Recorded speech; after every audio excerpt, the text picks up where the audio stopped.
Okay, it's good. It's important to capture my honest Superman cinema 2025 July 10th review, feelings about the movie right after I watch it.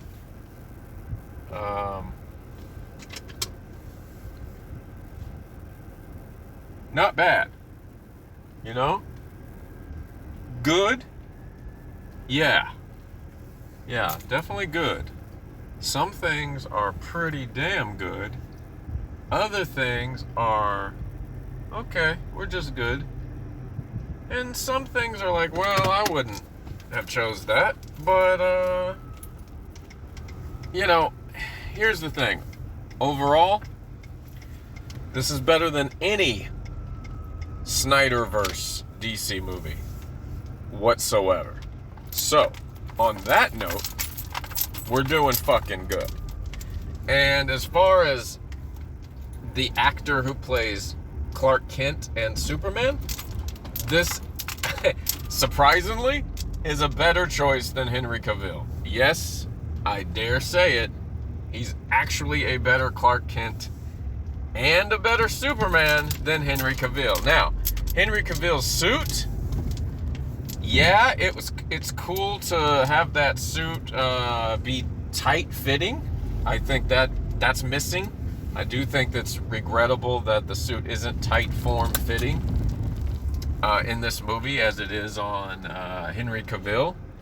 It just seems a little sloppy, you know? It just seems, you don't really notice it. In fact, there was only one scene in the movie where it just, up close 4K shot of the collar around his neck kind of taking a little bit of a bend, kind of, look, you see the air in it, you're like, there's a little air there.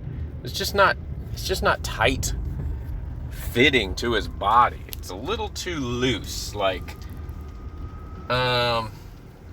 hopefully they fix that in the future, Let's not pretend that Superman only has one suit.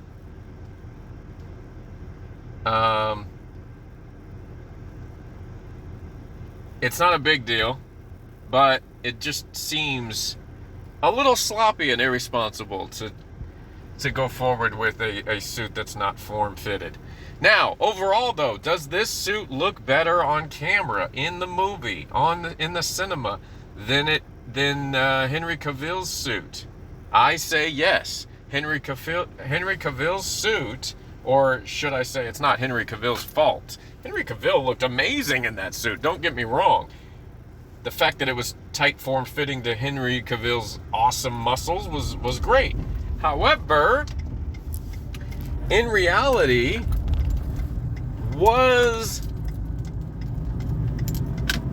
it Superman? Superman, classic, cartoon, comics, the movies with Christopher Reeves, you know what I mean? Like, the iconic branding of Superman. Was it that when we got Henry Cavill, Man of Steel? No. Now, Henry Cavill, Man of Steel, he looked great. But that movie, when I saw Man of Steel, my honest reaction walking out of the theater that day, I remember it because I was disappointed. I hated the commercial advertisement thrown in the middle of a long fight between him and some bad guy that was just stretched out and went on way too long. I hated, them putting like the product placement right in the middle of that battle. And I didn't like the overall tone of Man of Steel. Man of Steel had just a kind of boring, dark, it was just off. It didn't feel like a Superman film. Everything was dark and dingy and dusty and oddly, I don't know, B-movie sci-fi. It wasn't really like a Superman film. I don't know. Nothing really looked right or seemed right in the Man of Steel movie, and the energy was all wrong. And when it came to acting, I'm sorry, I don't feel like Henry Cavill's Superman was acted well or portrayed well. And I don't know if that's Henry Cavill's fault or not. I mean, like I said, he looked great, but that's about it. I feel like Henry Cavill was an awesome dude who really looked amazing as Superman. And I get why people might even say they like that look better or something. But Henry Cavill was like definitely the best Superman at the time.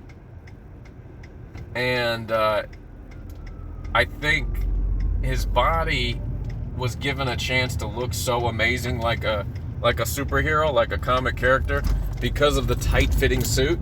This guy, in the new 2025 Superman, he also has a great body, but you don't get a chance to really marvel at it because he's not in a tight form-fitting suit, and unfortunately, there's no scenes of him with his shirt off, which I think they should have thrown one in just to show us, like, hey, this dude really is jacked. Like, even though you can't see it in his sloppy, wrinkly, airfield fucking non-form-fitting Superman suit. Now, don't get me wrong, you never really notice anything wrong with the suit except maybe one quick time in the whole film, maybe one or two times. The shots, and because it's all about how you shoot a movie, you know what I mean? Like, behind the scenes footage, things can look sloppy. That's Hollywood. Things can look shitty behind the scenes, production photos and all that stuff. But then when you're watching a movie, of course, it only matters how you shoot the subject and get the thing on camera. So as far as like camera performance of that suit, amazing. It looked great. Yeah, it is better. It's better than the Snyderverse Superman suit. He looked better than Henry Cavill as Superman, because this actually looks like classic Superman. This feels like Superman. He looks great. This actor's amazing as this part. He also plays the part better. He just fits the role way better. And, you know, those early production photos, those early trailers don't even do him justice. They don't even show you how good looking he is at this role, and how he really does capture the essence of this good-hearted, dark hair, blue-eyed, the almost dimples or something in the face, these cheeks, the sunlight. The sun was almost another character in the movie, which it has to be. We're talking about Superman. His power is the sun, right? So you can't ignore the fact that Metropolis is a daytime, sun-filled world. Like, when you watch a Superman film, you expect to see the blue sky, the sunlight, and the daytime of the city. And that's what you get. That does not disappoint. This definitely translates. I'll tell you, what translates perfectly from the world of cartoons and comics into this movie is the city, the portrayal of Metropolis itself, the Daily Planet, you know, just the ambiance, the blue sky, the fucking, the sun, and the Superman, Clark Kent, even the casting on the sidekick guy with the freckles, you know, whatever his name is, I already forgot. Jimmy, right? So that journalist, Jimmy, this is the best casting I've seen on camera for that. Lois was okay. I would argue there has been prettier women that have played Lois. There's been better women that play Lois. But she's not bad. You understand? She did capture, it is still good casting. She did capture the essence of Lois. She does look enough like Lois. And it's believable that she's in the role. And that she's this journalist and everything. So that's all believable. And so that part was good. I'd say the casting is really one of the best parts of the film. I'm a little iffy on the Lex Luthor casting. However, by comparison to some of the other castings that I've seen, by comparison to, God forbid, Jesse Eisenberg, good Lord, that was the worst thing I've ever seen. They might as well have cast Michael Cera as fucking Lex Luthor. Like, absolutely terrible casting in the Snyderverse. That ruined the Snyderverse for me. If nothing else did, you know what I mean? If you weren't turned off by fucking Superman and Batman saying Martha, or the shitty CGI PlayStation 2 special effects from the Doomsday battle, or, just trying to throw in Cyborg and Wonder Woman right away like that. If you weren't turned off by all of that shit, then you definitely would be turned off by whatever the fuck, the casting on Lex Luthor was just absolutely terrible in the Snyderverse. And I can't help but compare it to the Snyderverse. We're literally coming back into the cinema world with Superman and the DC characters as a reboot, as a, rebound even. I mean, this is like, you can't ignore the fact that you have to compare. And bottom line, this James Gunn Superman 2025 is better than anything Zack Snyder did on camera. Bottom line. Nothing, there's no DC Zack Snyder bullshit that was better than this.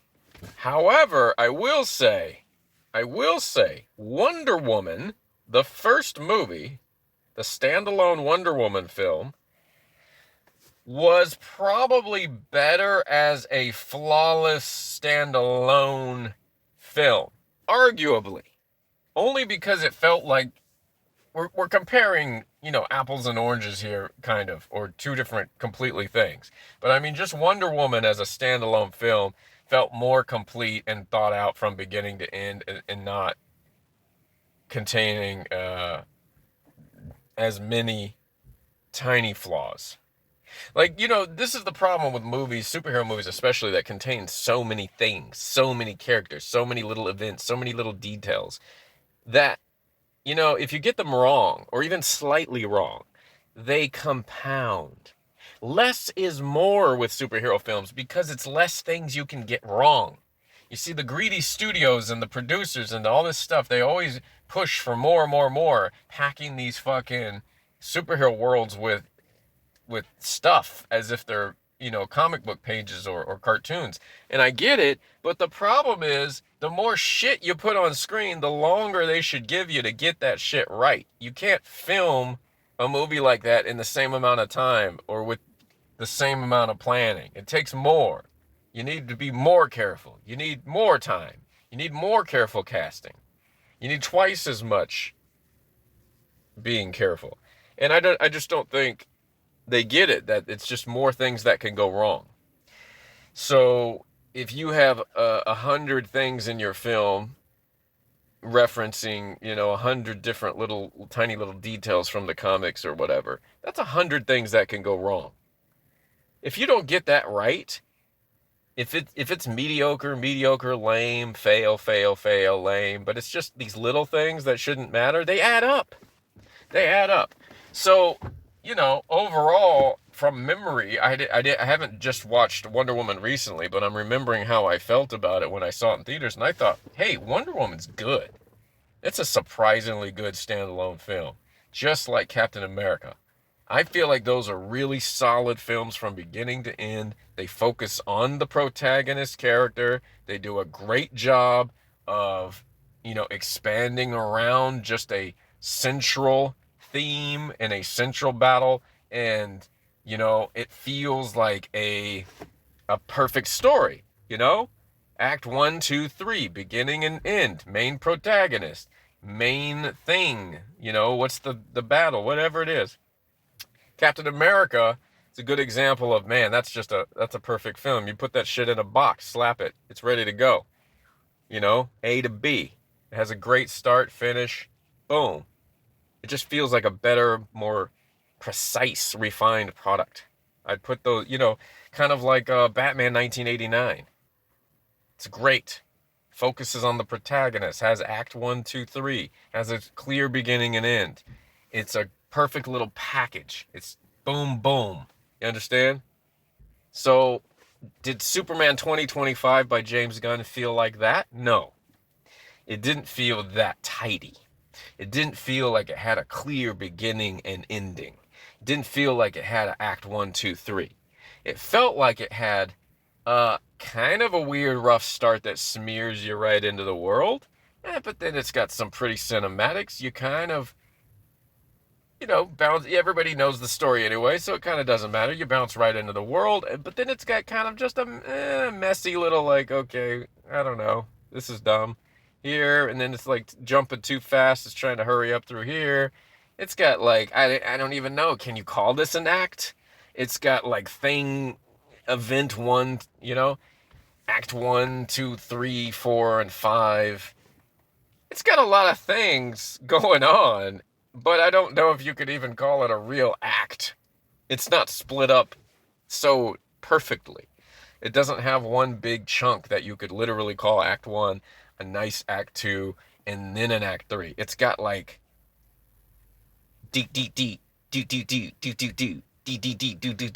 like all these things. It's got all these little things going on. It's got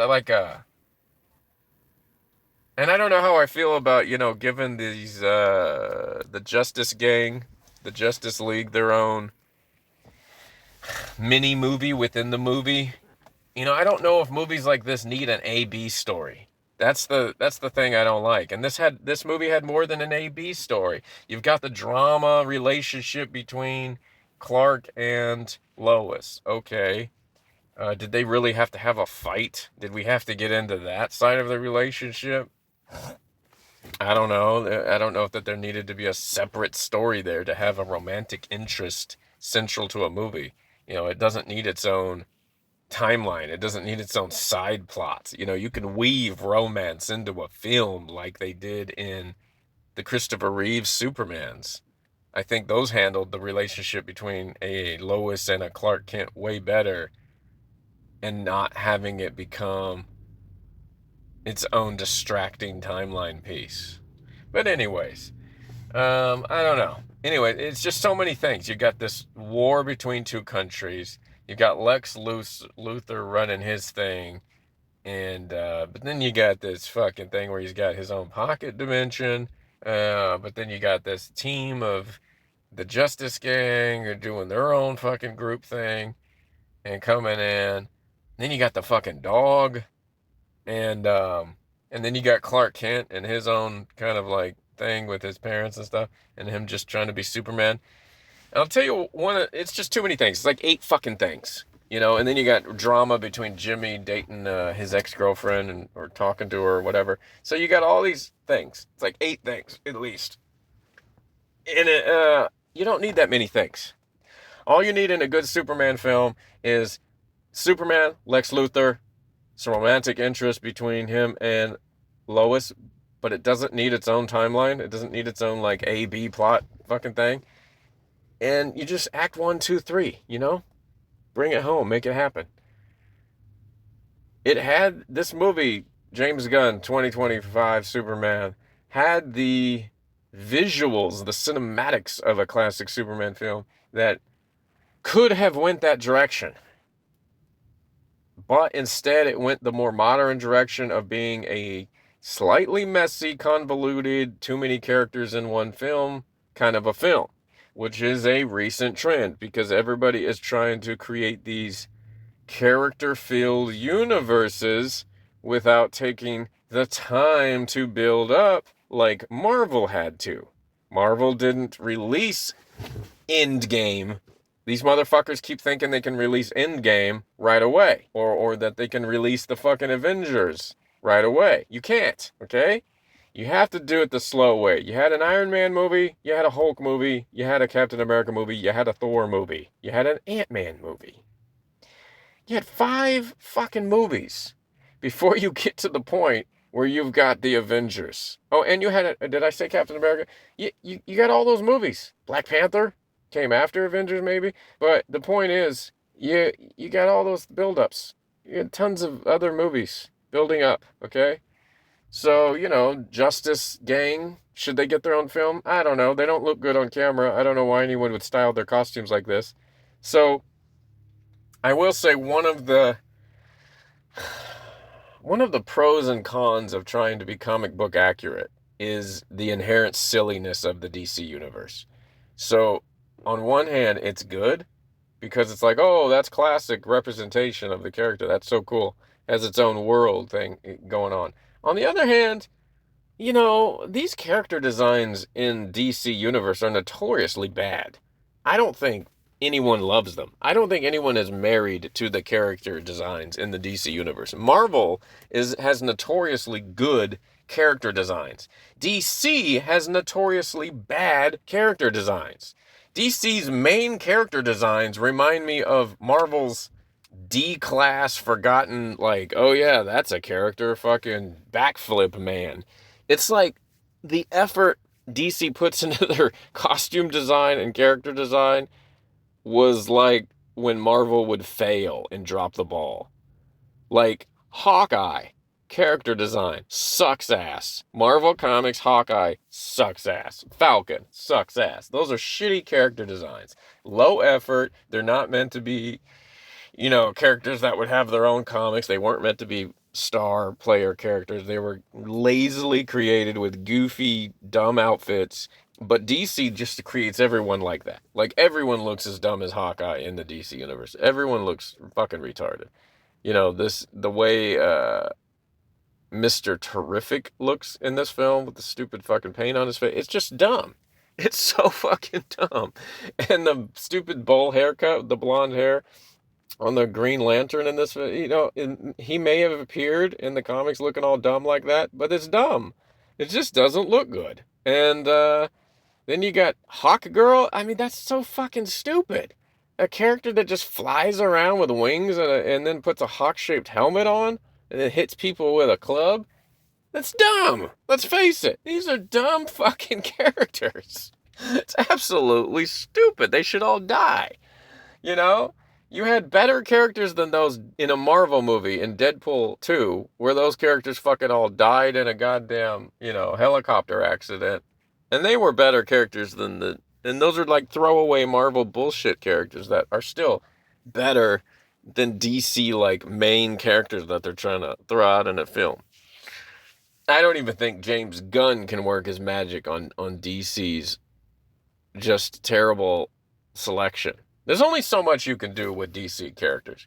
That's the thing. I'm not into the idea that you can just take shitty DC characters and give it a cool treatment, give it the Guardians of the Galaxy treatment and make it somehow fun on film. I don't think you can do that because it was never fun. It wasn't good on paper.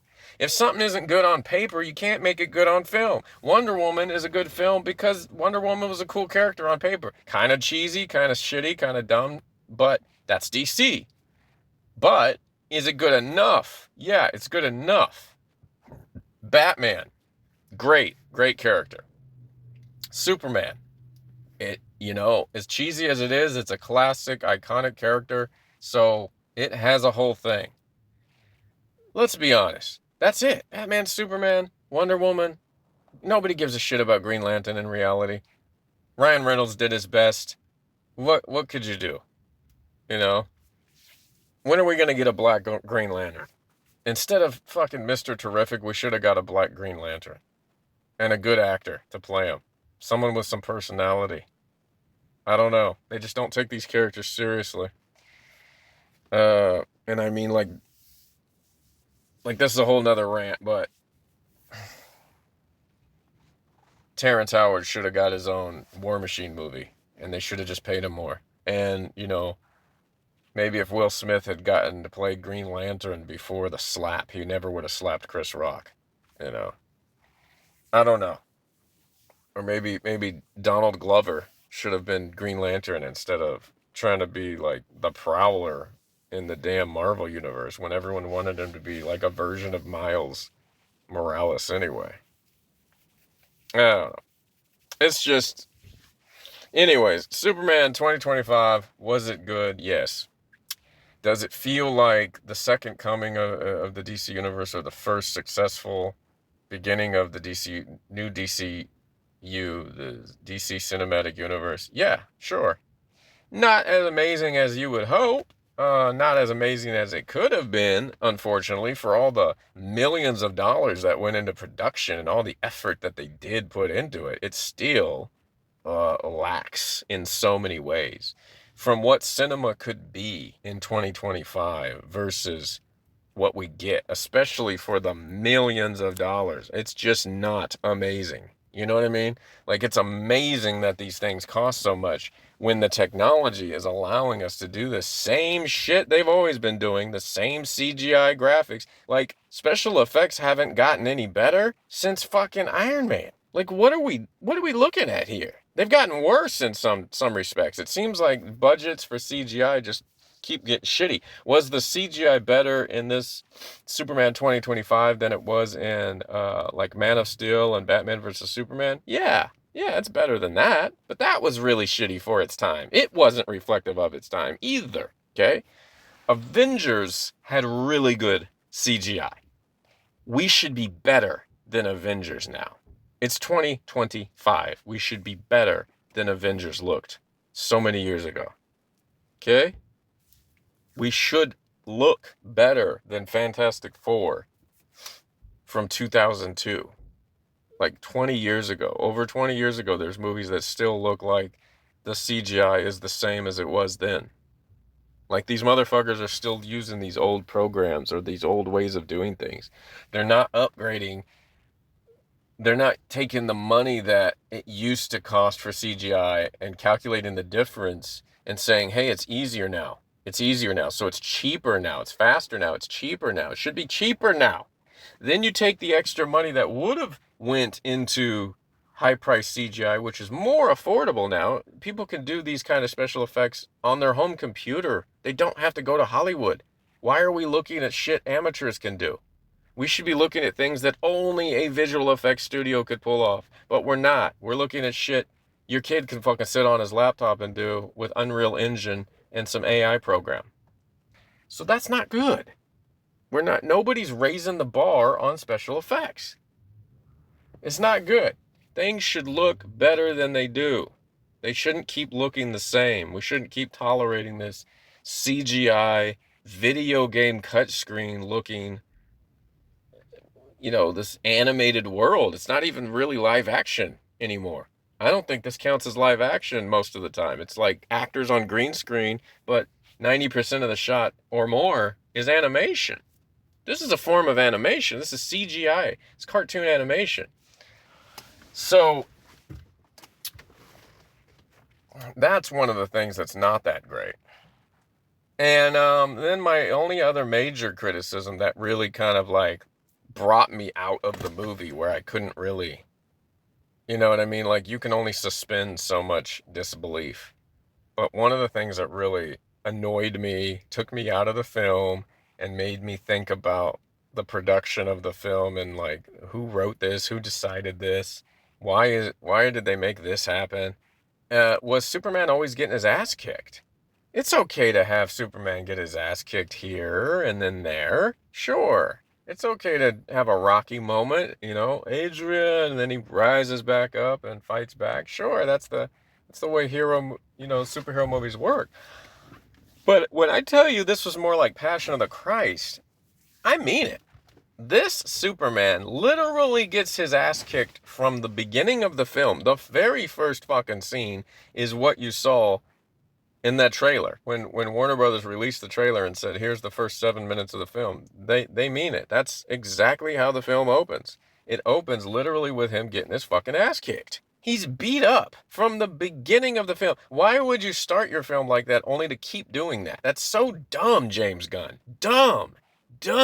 James Gunn, you fucking dumb. Don't ever make a whole movie where a motherfucking protagonist gets his ass kicked the entire film and he's supposed to be the invincible fucking character.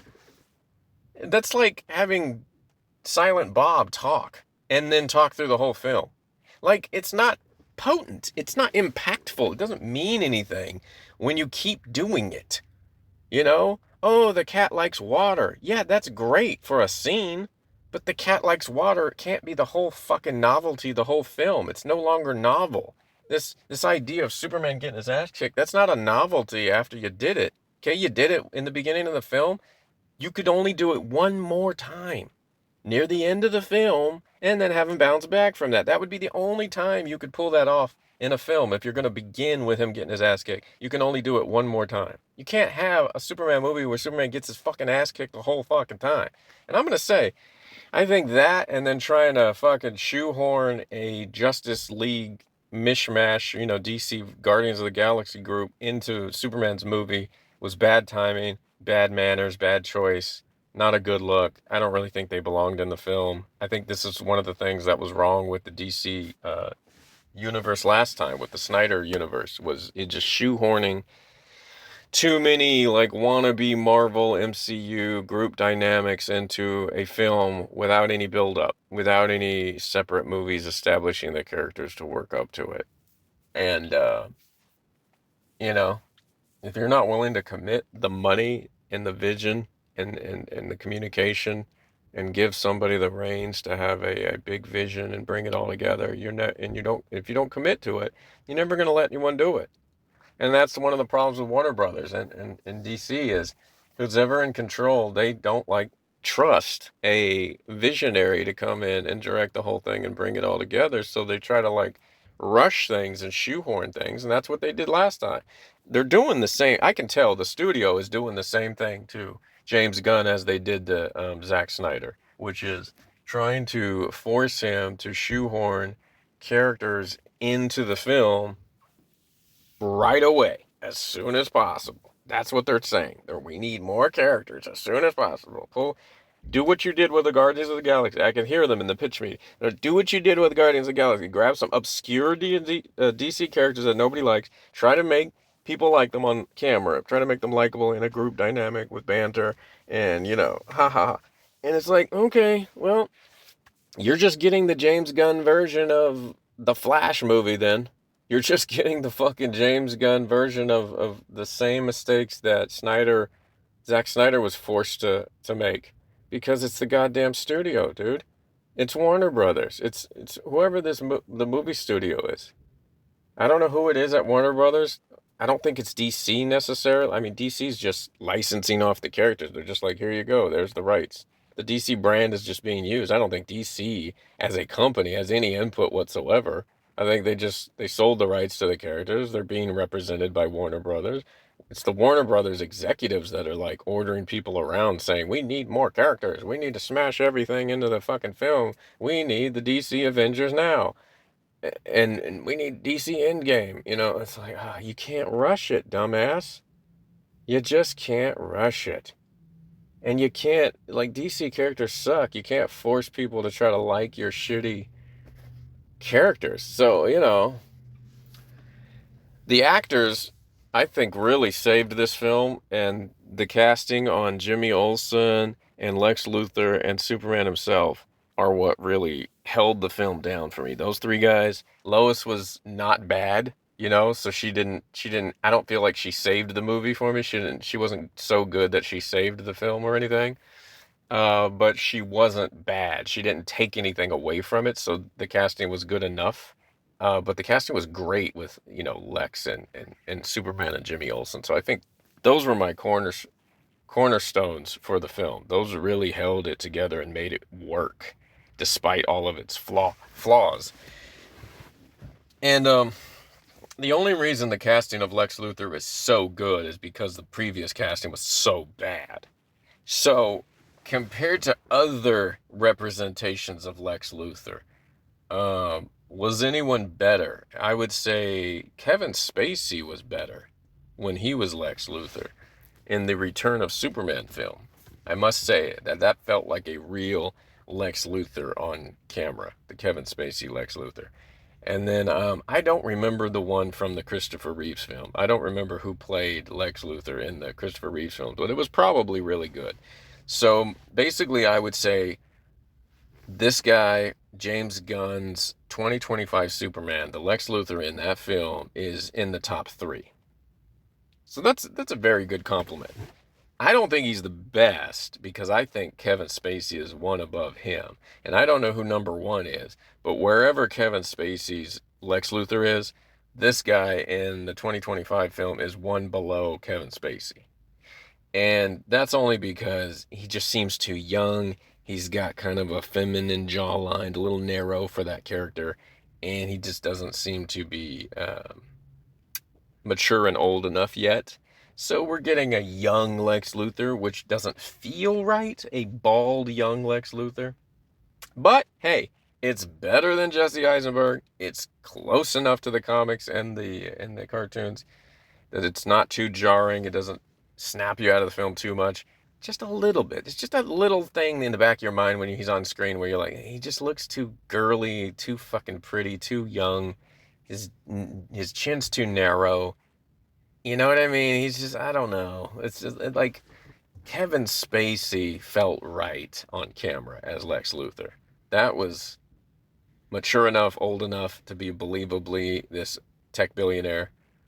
You know what I mean? This guy who's worked out all of his anything holding him back, guilt, shame, fear. By the time he's older, he's already done it all. Just needs a more seasoned look. Lex Luthor should not be a young kid. And, that's fine. This is the first film of the franchise, this new, grouping. So maybe we'll get better versions of Lex in the future as that actor ages, as he grows. But I am a little worried that they won't be able to keep the momentum, that the studio's going to get greedy. They're going to hammer things in, and then they're going to lose focus and take whatever creative control that James Gunn has, and they're going to try to overrun it later and say, oh no, we know best. We're going to show more characters in the next movie. It's like, no, you don't need to do that. You need to stop doing that. Less is more, and it sucks because when you start off with more like this, the studios only know one button to push when sequels come out. They keep pushing the more button. So if you started off with more, now you're going to have more. And then it's going to be trash. When you get to the point of more, it's going to be trash. So studio execs need to learn to shut the hell up and start pushing a less is more button. Which is funny because indie studios are good at that. Because they have to be. Because they have to be able to creatively use the budget that they have and not just think, oh, we've got unlimited budget, we can do anything we want. No. You've got to limit your resources to balance creativity and focus. You can't have a fucking fruit salad with every fruit in the world.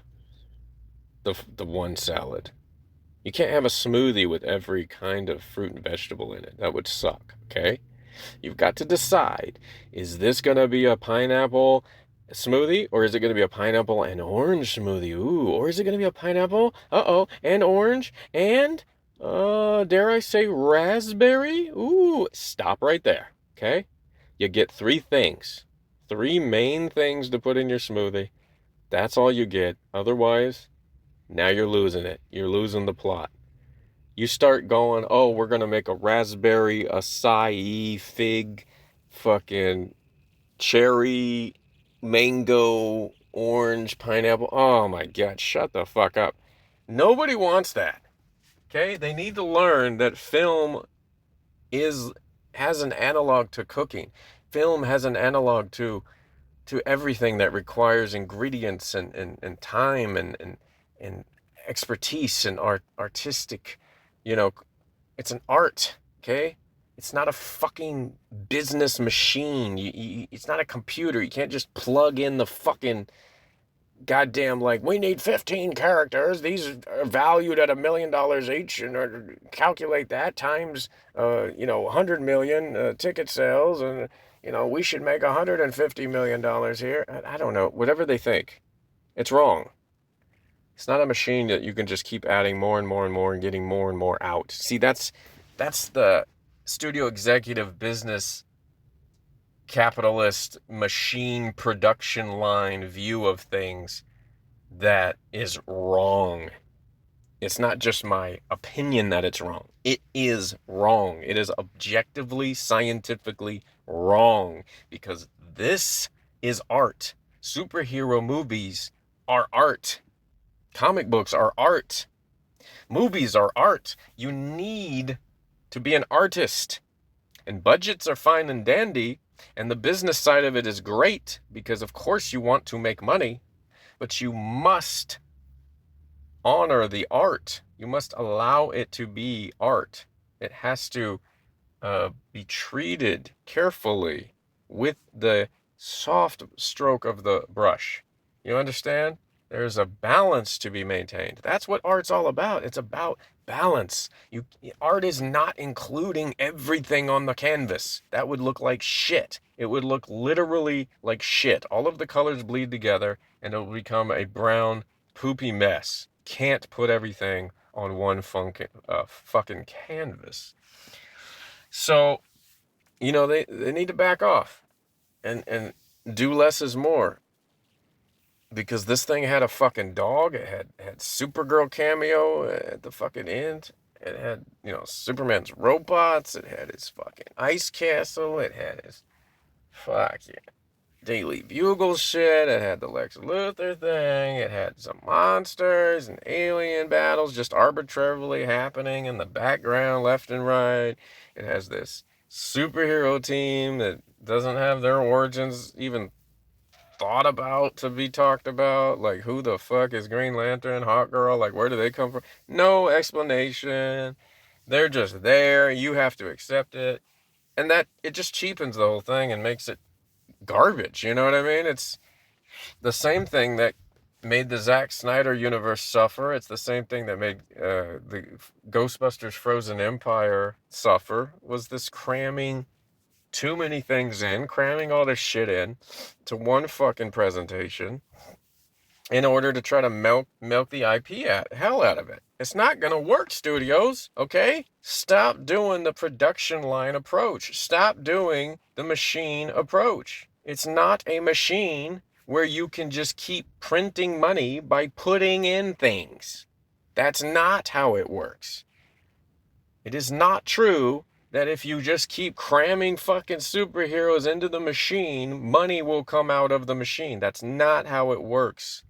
You're destroying the art. You're trying to turn this into a money printing machine, and it's not gonna fucking work. It's gonna backfire because people are tired of it. We're tired of the oversaturation. It's killing us. You're letting us down. It's hurting our hearts. It's depressing, okay? We're tired of looking at the cheap CGI, too. It's messy. It's confusing. We have superhero fatigue already. Didn't you hear? Haven't you been reading the articles? Even the Marvel Universe is suffering, and they actually make good superhero movies. So with all of its strengths, and yes, it is a way better Superman movie than we ever got. Sorry, Henry Cavill. Nothing against you at all. You were a great model for Superman. I could look at you put on that costume and pose all day in still shots and be like, wow, amazing. You really brought that, you make it look alive. But this guy, this combination of director and movie and costume and actor, it's better. It's just better. And this guy really brings the Superman character to life in a way that felt pure and innocent and lovable and genuine, in a way that Henry Cavill never could, probably, and never got a chance to. Because let's face it, I don't think Henry Cavill is an amazing actor, okay? He's a good-looking guy, but he doesn't come off as the smartest, most intelligent person or even a really good actor. So it's very difficult to watch him on screen where he just doesn't seem believable in any role that he plays. I don't believe him when I see him in those spy films. I don't believe him when I saw him as Sherlock Holmes. I don't believe him as Superman. It's just, he looks good, and he looked believable as Superman, but once he opens his mouth and starts talking and acting, it's just, ugh. It's like, what are we doing here, boy? You got the mind of a fucking doofus, and you don't say anything right. It's like, go to acting school. It's in his eyes. Henry Cavill's eyes are just not convincing. He has no convincing warmth, emotion, or intensity behind those eyes. And, anyways, I don't want to keep shitting on Henry Cavill, but he does need to act better if he expects to, like, have those good looks take him anywhere else or appear in any future superhero movies. Because even Marvel is not going to put someone in a main role like Wolverine or someone who can't fucking act. They just can't do that. It would be detrimental. You gotta be able to act. You can't just put on the costume and look good. You can't just go through the motions. And so I'm glad to say that this James Gunn Superman movie 2025, this Superman, this guy, this actor, he goes through the motions. He goes through the emotions. He actually is convincing. He can actually act. He sells that fucking Clark Kent Superman character in a way that hasn't been done since Christopher Reeves. He's literally the best on-screen Superman since Christopher Reeve. And like I said, that has nothing to do with Henry Cavill looking great, but Henry Cavill is like an action figure, whereas this feels like the real guy. This feels like the real Superman's a real person. Whereas Henry Cavill just felt like there's a cool action figure brought to life. Like, what would fucking G.I. Joe look like, or Superman action figure look like if it was real?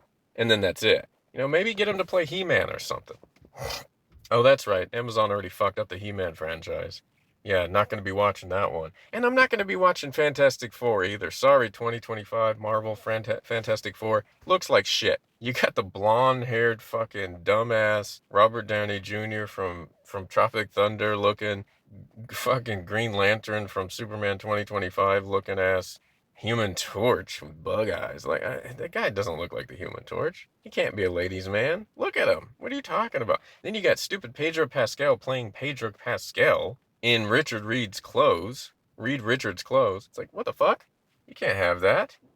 That doesn't make any sense. It's stupid. He's not Mr. Fantastic. And then who is this actress playing Susan Storm? She's terrible. They would have been better off with that, the character from The Office. That guy was a better Reed Richards, and then they just killed him in that fucking Doctor Strange movie. That was terrible. Yeah, they should have went with that. That would have been good, but they didn't. And I don't know who this actress is playing Susan Storm, but she sucks. She doesn't look good either. You know, Jessica Alba was arguably too hot, but better look at her than this one. You know? So, the best Fantastic Four movie still to date, I don't even have to see this new movie. It's the 2002 movie. It's The Rise of the Silver Surfer. And the Silver Surfer being a female and having shittier graphics than the first one 20 years ago, that ruins it. I can't see that movie. It's dumb as fuck. Then you're going to put dumbass Galactus in his big purple fucking outfit. Like, I feel like that's the whole purpose of this movie. We're going to bring in Galactus. We're going to, like, okay, listen, fanboys and Marvel, as cool as that is, who gives a fuck about Galactus? I mean, honestly, it's not a good character. He doesn't look good. Let's just keep it real. He doesn't look good. It's stupid. You got a humanoid in space that's big enough to eat a planet? That doesn't even make fucking sense. Why would you be a humanoid? Why would you have a humanoid body? Does he take dumps? Does he have a cock?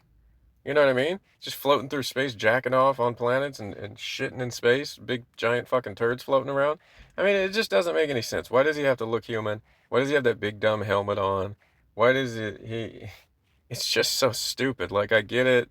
Jack Kirby's space gods. These fucking enormous entities bigger than planets. I don't think they were ever supposed to be physical. I don't think they're literally supposed to be humanoids or physical. I think that's all symbolism, and it should have stayed symbolic. That's why I appreciate the film from 20 years ago not showing us Galactus, only hinting at his existence, because it makes more sense. Even if he did look like that, even if he was a big fucking machine man, why would he always have that form? Why would he keep that form? You know, in the comics, in the cartoons, the Galactus could shrink down, or he could be bigger. It's like, well, he's whatever size they want him to be. It's so stupid. He's really one of the worst characters. So, the whole fanboying over fucking Galactus is based on people who grew up watching cartoons, playing video games, and never really thought about, like, how's this shit gonna work on camera? So, it's overrated, and I feel like the whole film is just That's the only thing they're trying to get right, is that and the Thing. And then everything else, they're just letting it go to shit. So, pretty bad move there. Anyways, was Superman 2025, was it a perfect film? No. Was it the best Superman film ever? Probably not. But is it the best Superman film that we have in this modern age since the invention of the fucking internet? Yeah, it's the best Superman film to come along since the classics. And that's that.